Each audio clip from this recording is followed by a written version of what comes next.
In this video, we are going to talk about how to solve problems associated with rotational kinematics. So let me give you a list of formulas that you need to know.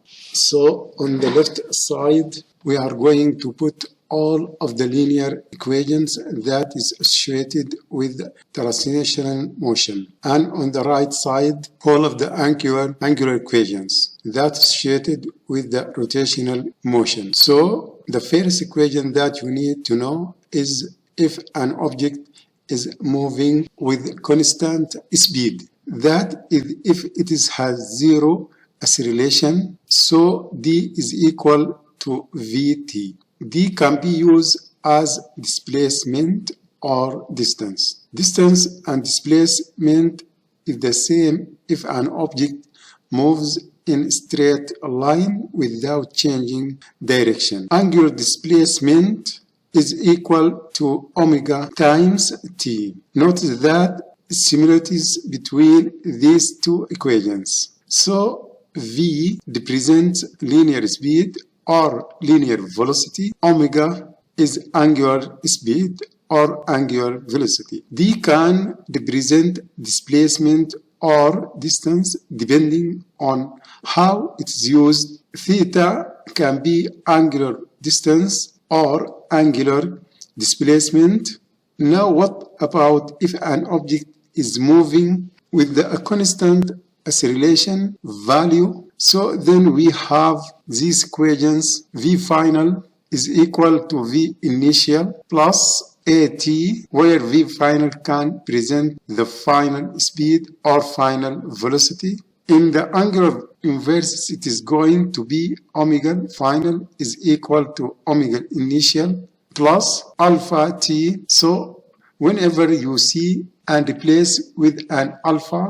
Now the next equation that we need to know is this: when V final square is equal to V final square, initial square, plus 2AD, and the angular version of that equation is omega final square is equal to omega initial square plus 2 alpha times theta. So anytime you see a D, replace it with the theta. If you see a V, replace it with the omega, and if you see an A, replace it with the alpha. Now the third equation that you need to know is this one: D is equal to V initial t plus 1/2 at t square, AT square, and on the other side it is going to be omega is mean not omega, but theta is equal to omega initial times t plus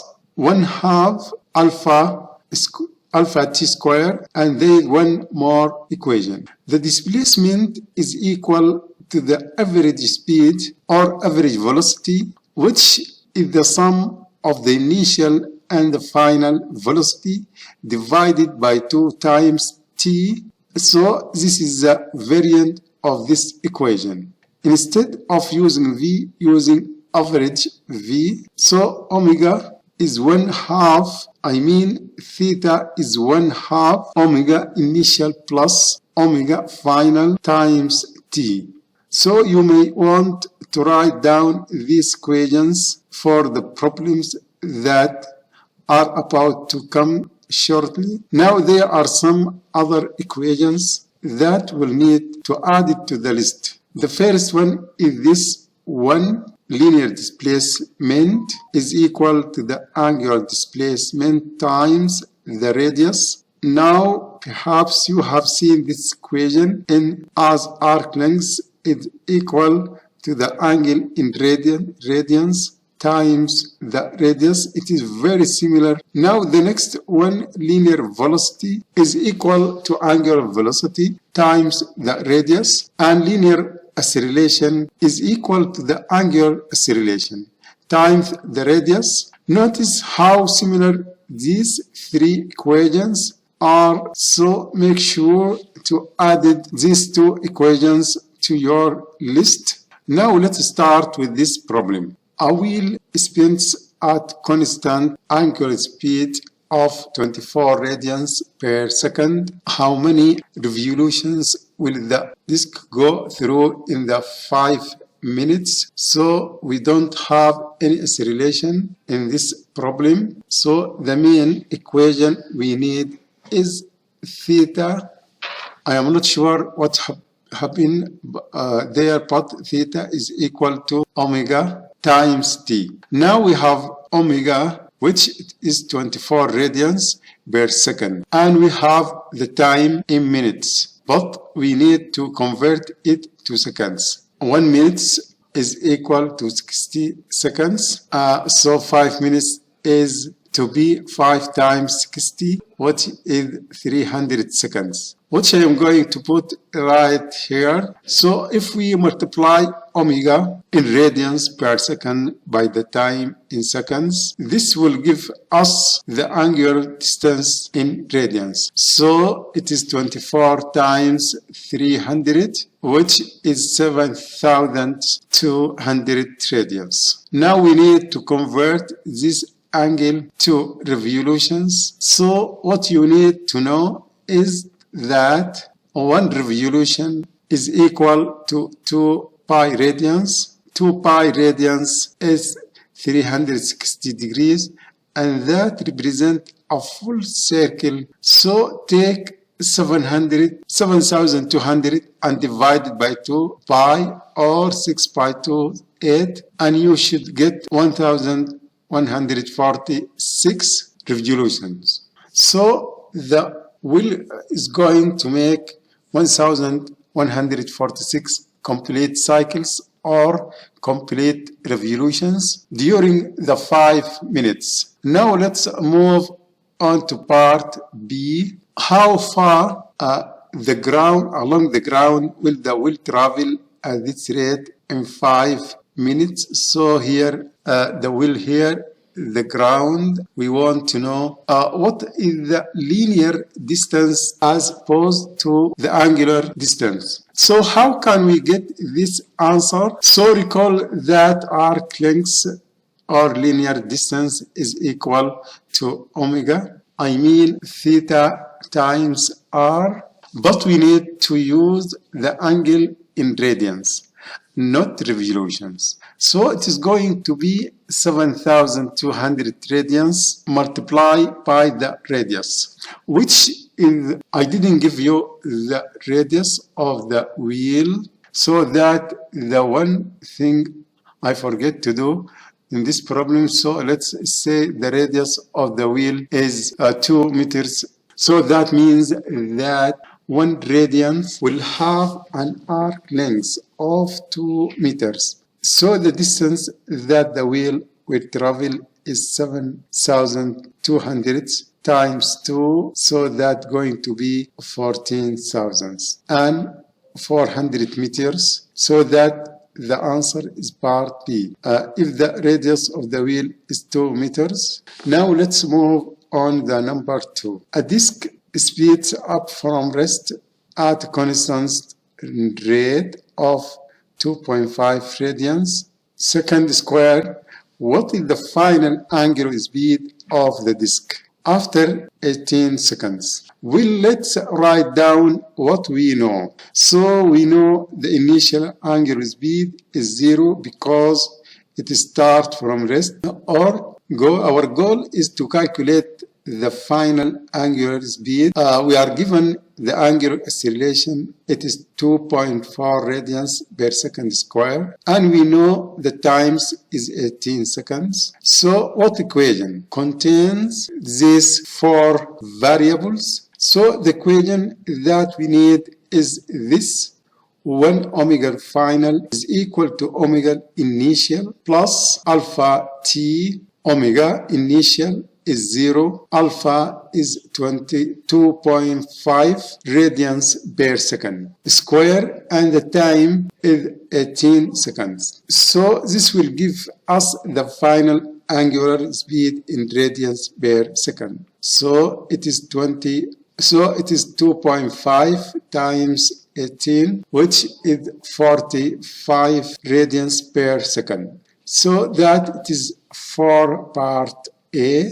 Now, what about part B? How many revolutions will the disk go through during this time period? So, what equation can help us to calculate the angle theta is equal to omega initial times t plus 1/2 alpha t squared. So omega initial is 0, alpha is 2.5 and t is 18. So theta is 405 radians. Now we need to convert this to revolutions. So when revolutions, as we know, it is 2 pi radians. So let's take 405 and divide it by 2 pi. So you should get 64.46 revolutions. So that the angular distance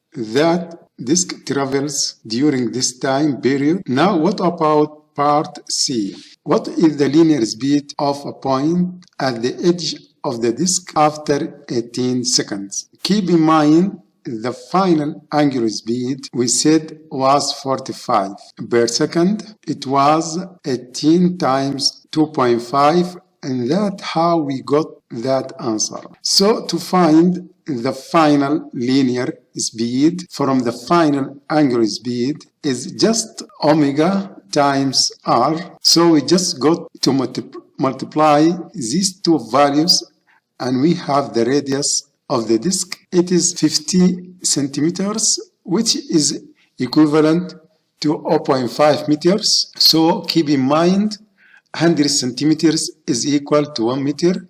So you got to divide 50 by 100 to get 0.5 meters. So the linear speed after 18 seconds is going to be basically the final speed at that time. So it is omega, which is 45 radians per second, multiplied by the radius, which is 0.5 meters per radian. So when the angle is 1 radian, the arc length is 0.5 meters. So 45 times 0.5 is 22.5. So we have a final angular speed, not angular speed, but final linear speed of 22.5 meter per second. This problem, so that the answer to part C. Number 3, a disk with the diameter of 60 centimeters, speed up from 20 radians per second to 40 radians per second in 5 seconds. How many revolutions will the disk go through during that time period? So how can we find the answer for this problem? Let's make a list of what we know. The initial speed is 20. The final angular speed is 40. T is 5. And we have the radius, which 1/2 of the diameter. So the radius is 30 centimeters, which is 0.3 meters. So when you ask to find the revolution, you need to find theta first, which is going to be radians, and then convert it to the revolutions. So what equation should we use in order to calculate theta? I'm going to use this one. It is the average angular speed multiplied by the time, and the average angular speed is basically the sum of the initial and the final angular speed divided by 2. So it is 1/2 omega initial plus omega final times t. So the initial angular speed is 20, the final angular speed is 40, and the time difference is 5. And divided by 2, this will give you an average angular speed of 30 radians per second. So we are going to multiply that by 5 seconds, and so the unit seconds will cancel. 30 times 5 is 150. So the angular distance, and so the unit second will cancel. 30 times 5 is 150, so the angular distance is 150 radians. Now let's convert it to revolutions. So let's take 150 radians and convert it is revolutions. So 2 pi radians is equal to 1 revolution. So 150 divided by 2 pi is 23.87 revolutions. So that's the answer to part A.